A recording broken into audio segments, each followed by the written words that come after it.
সবচেয়ে ঘাঁটি চট্টগ্রাম, এরপরে আমার কুষ্টিয়া, ওটা তো আরো বড় ঘাঁটি। আপনি কোথায় বাঁধ দেবেন? কিছুদিন পরে দেখেন কিছু মানুষ বলতে আরম্ভ করবে আমরা নির্বাচনই চাই না।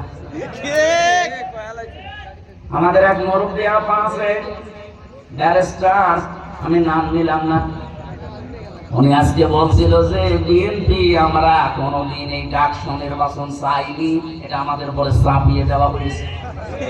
আমার তো মনে হচ্ছে মহিলা কয়েকদিন পরে এইটাও বলবে যে জাতীয় নির্বাচন আমরা চাইনি, চাপিয়ে দেওয়া হয়েছে।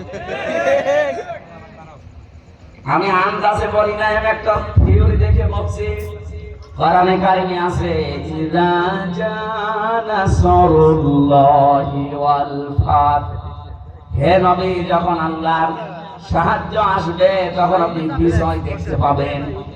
বিজয় যদি কেউ আল্লাহ দেখতে পায়, 9টা জিনিস সে দেখতে পাবে। কয়টা? আর জোরে বলেন। এখানে আল্লাহ একটা একটা করে অনেকগুলো দিচ্ছেন, আপনি তাকান। কোরআন শরীফ পড়ে আমি এই